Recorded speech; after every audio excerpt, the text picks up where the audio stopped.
But he wouldn't. He was very, he became reticent about the whole situation. And Bob was calling him, and we said, come on, Al's going to be in it, and Bob and you. And he said, yeah, but it's again a gangster thing. We've done it before. So no, this is going to be different. But he wouldn't listen, really. Martin Scorsese is hailed as one of the most influential directors in the history of cinema. From Taxi Driver to The Wolf of Wall Street, his films have reshaped American storytelling on screen. But behind the brilliance lies a man whose perfectionism and fiery temperament often clashed with those who couldn't match his vision. While he built iconic partnerships with Robert De Niro and Leonardo DiCaprio, not every actor won his trust or his patience. Some were dismissed for being too polished, others for being unpredictable, and a few for daring to challenge him on set.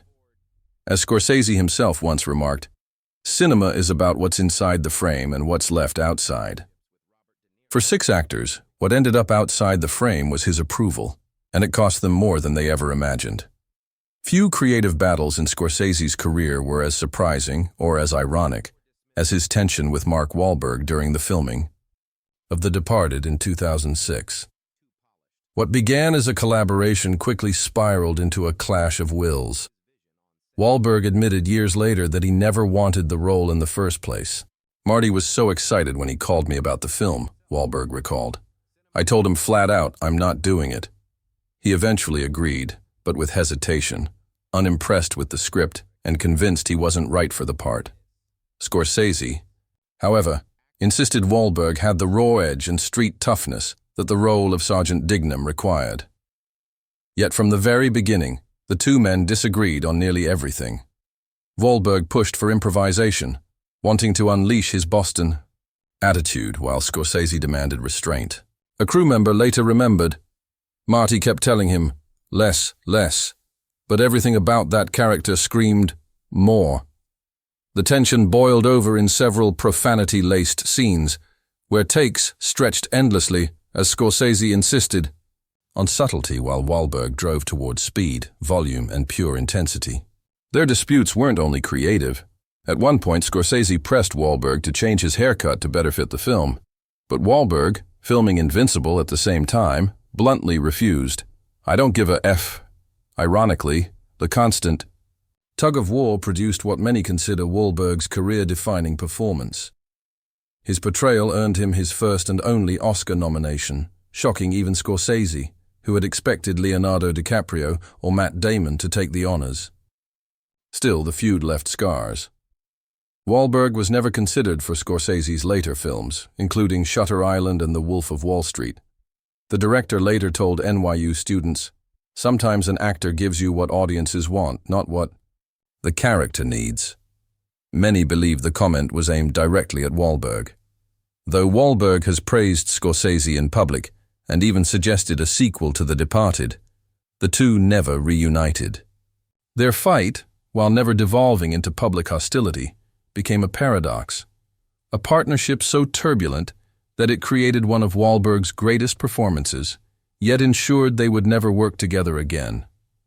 For Martin Scorsese, filmmaking is about total control, every glance, every pause, every movement within the frame crafted with precision. James Caan, however, thrived on instinct and improvisation. When their creative paths briefly crossed in the 1970s, it was only a matter of time before sparks flew.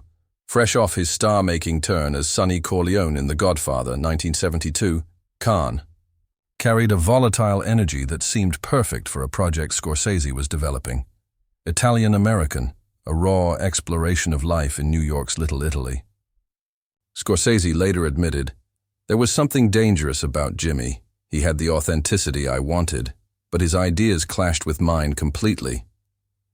Rehearsals quickly descended into chaos.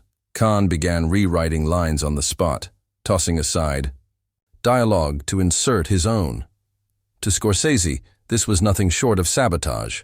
Crew members recalled the director's volcanic outbursts, voices raised, papers flying, whenever Caan challenged the structure. For Scorsese, improvisation had to serve the story. For Caan, it was about raw discovery, wherever it led. The philosophical divide was unbridgeable. Within weeks, the project collapsed. Publicly, the split was blamed on creative differences. Privately, Scorsese told friends that Caan was simply impossible to direct. Neither man ever circled back for another collaboration. Instead, they pursued towering careers separately, Caan with Thief, Misery, and a gallery of tough, magnetic roles, while Scorsese redefined cinema with Taxi Driver, Raging Bull, and beyond. In the end, their brief encounter became one of Hollywood's great what-ifs. What if James Caan had starred in a Scorsese film? Could their combustible energy have produced something iconic? Instead, the explosion never left the rehearsal room, remembered not for what it created, but for what it destroyed. For Scorsese, historical dramas demand total immersion. Costumes, mannerisms, even the way an actor breathes must feel authentic to the period. Julia Roberts, however, entered the 1990s as America's sweetheart, a modern, radiant star whose energy didn't always fit neatly into the past. When her name was floated for the role of Countess Ellen Olenska in The Age of Innocence, 1993, the pairing seemed perfect on paper. Scorsese himself admitted, "She had this luminous quality that could have worked beautifully," but he also sensed trouble from their very first meetings. "There was a modern sensibility about her that I couldn't direct out of her," he later reflected. The breaking point wasn't on set, but in a costume fitting. As Roberts tried on the stiff corsets required for the role, she pushed back against the discomfort, voicing frustrations about the physical restrictions. For Scorsese, the struggle to wear period clothing wasn't just wardrobe, it was part of the character's reality. For Roberts, it felt unnecessary, even absurd. The gap between them was clear.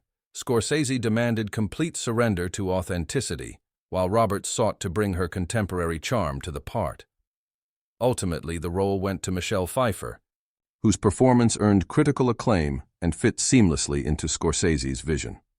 For Roberts, the experience was a rare misstep in her meteoric rise. For Scorsese, it was confirmation that not every superstar could adapt to his uncompromising approach. In 19th century high society, Scorsese demanded that every detail, even discomfort, be lived on screen. Julia Roberts wasn't convinced. During costume rehearsals for The Age of Innocence, she questioned his insistence that she wear corsets so tight she could barely breathe. To her, it felt excessive. To him, it was essential. Roberts later described the experience without naming him directly in a Hollywood Reporter roundtable. "He wanted me to literally not breathe properly to understand the character. Method directing, I guess you'd call it." For Scorsese, it wasn't method, it was reality. To embody Countess Olenska, he believed an actor had to feel the physical repression of the period, the weight of clothing, the constraint of breath. Roberts, whose process leaned on intuition and emotional openness, felt the demand was artificial rather than authentic. The breaking point came in a tense discussion about the Countess's background. Scorsese urged Roberts to approach the character with studied detachment. She resisted, preferring to lean into empathy and vulnerability. The conversation ended in silence. Days later, Roberts quietly withdrew. What could have been a landmark, collaboration instead became one of Hollywood's most famous near misses. Industry insiders described it not as hostility, but as a clash of philosophies. Scorsese's obsession with historical truth against Roberts's instinct for emotional immediacy. Years later, Scorsese reflected in the New York Times, "In period pieces, I need actors who can disappear into another time, not those who make the past feel like the present." Roberts, meanwhile, has never spoken harshly of him. Her comments remain measured, even playful, though tinged with frustration. In the end, Michelle Pfeiffer took the role, delivering the precise authenticity Scorsese demanded. Roberts went on to win her Oscar for Erin Brockovich, but she and Scorsese never reunited. No second chances, no reconciliations, just one failed attempt that revealed how far apart their methods truly were. If Martin Scorsese is known for one thing, it's his refusal to compromise. For him, cinema is excavation, a relentless digging into power, repression, and desire. Every glance, every breath matters. Winona Ryder learned this the hard way while playing Mae Welland in The Age of Innocence, 1993. On paper, Ryder was a perfect choice. She radiated innocence and fragility, ideal for Mae, the delicate society bride whose quiet manipulations drive the story. But Scorsese saw Mae as more than just a gentle figure. He envisioned a strategist, a woman masking ruthless control beneath lace and etiquette. Winona had this luminous quality that worked beautifully on camera, Scorsese admitted later. But she resisted the idea that Mae understood exactly what she was doing. Tension came to a head during the pivotal engagement party sequence. Scorsese halted production for nearly 6 hours, pushing Ryder toward a performance that combined innocence with calculation. Script supervisor Martha Pinson remembered. He wanted this perfect mix of propriety masking emotional warfare. Winona kept trying to humanize Mae instead. The standoff wore on. Ryder leaned into empathy, portraying Mae as a fragile woman trapped by her time. Scorsese demanded cold precision, a character pulling strings with quiet triumph. Dante Ferretti, the production designer, recalled, Martin would whisper to her for 20-30 minutes between takes. She'd come back with red eyes, only to be pushed again. Ryder delivered. Her performance earned her an Oscar nomination, but the cost was clear. She looked drained in interviews and skipped much of the film's promotion. Scorsese, too, carried scars. When asked years later if he'd work with her, again he replied bluntly, Winona is brilliant at certain qualities. Mae required something else entirely.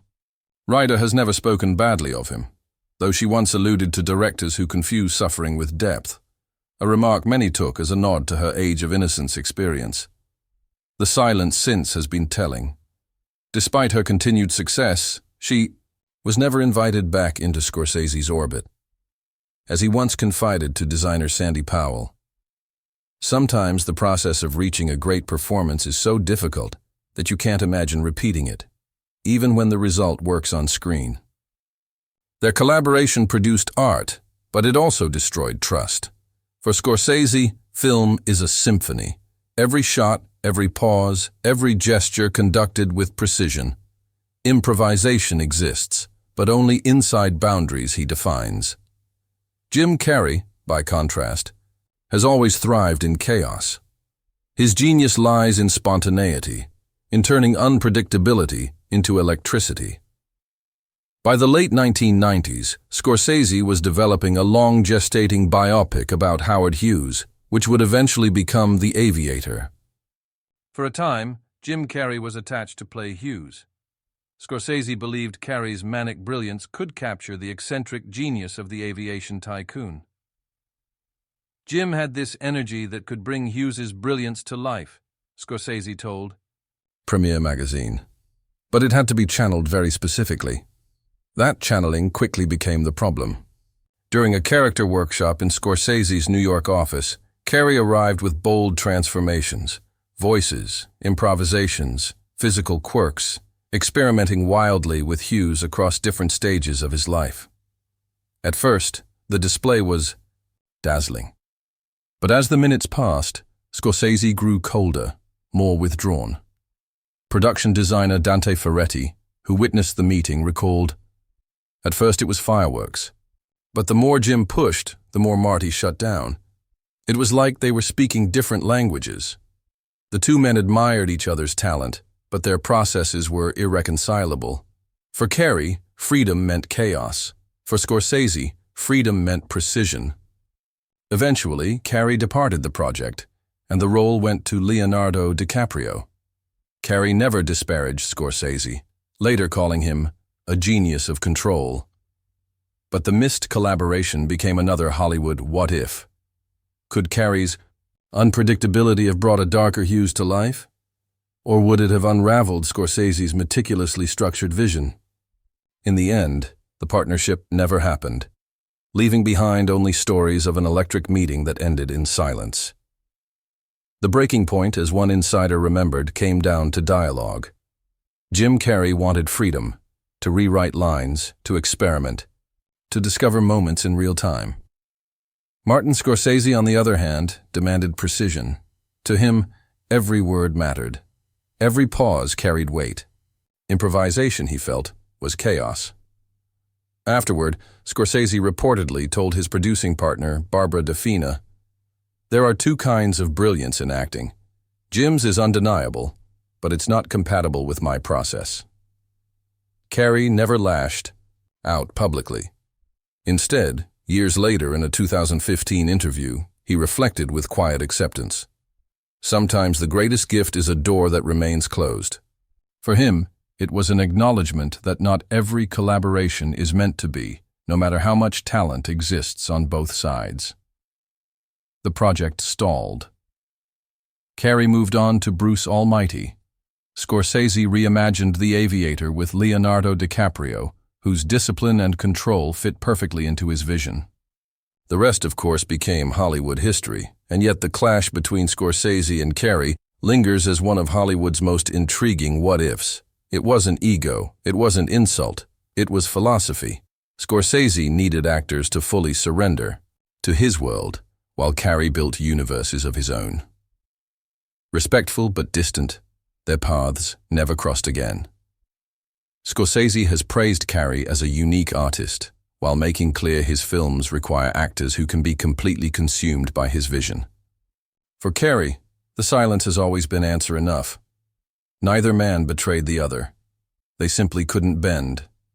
And maybe for two artists defined by conviction, that was the only outcome possible. In the early 1970s, long before Martin Scorsese became a giant of American cinema, he had his sights on one of Hollywood's hottest stars, Dustin Hoffman, fresh off The Graduate and Midnight Cowboy. Hoffman embodied restless youth and alienated outsiders, the exact qualities Scorsese envisioned for a dark new project called Taxi Driver. What many don't know is that Robert De Niro wasn't Scorsese's first choice to play Travis Bickle. It was Hoffman. But when the two met, the encounter went sideways. Hoffman recalled later, "I remember meeting Martin Scorsese. He had no script, and I didn't even know who he was. He talked a mile a minute, describing the movie. I thought, what is this guy talking about? I thought he was crazy. Crazy." That was the word Hoffman used to describe a man who would later be hailed as one of cinema's greatest visionaries. For Scorsese, the rejection stung. He had seen in Hoffman the raw intensity that could have electrified Bickle. But he also sensed Hoffman wasn't willing to trust him. Years later, Scorsese admitted privately, Hoffman had the talent, no doubt, but he wanted safety. I was asking for danger. That danger was exactly what Hoffman couldn't embrace. The role was too alien, too corrosive. Instead, Hoffman chose All the President's Men and Marathon Man in 1976, both critical and commercial hits. Meanwhile, Scorsese turned to Robert De Niro. The result was one of the most iconic performances in film history, complete with the immortal improvised line, "You talking to me?" Looking back, Hoffman confessed regret. "I made so many dumb mistakes turning down movies. The list is endless. Taxi Driver was one of them." Scorsese, however, never looked back. For him, the refusal revealed something deeper. Hoffman was never his kind of actor. "Some actors need to be protected," Scorsese once explained. "I need actors who can be destroyed and still keep going." It wasn't a feud. It was worse. A recognition that their worlds could never coexist. For Hoffman, Scorsese was reckless. For Scorsese, Hoffman was too cautious. And so, one of cinema's most fascinating partnerships ended before it began. In the end, these 6 legendary clashes reveal how uncompromising Martin Scorsese has always been when it comes to protecting his vision. For some actors, the tension became the stuff of legend. For others, it was a missed opportunity that forever altered their careers. But what do you think? Was Scorsese right to hold firm, or should he have bent, just a little, for the sake of collaboration? Let us know in the comments. And don't forget to like this video and subscribe for more untold Hollywood stories. Until next time.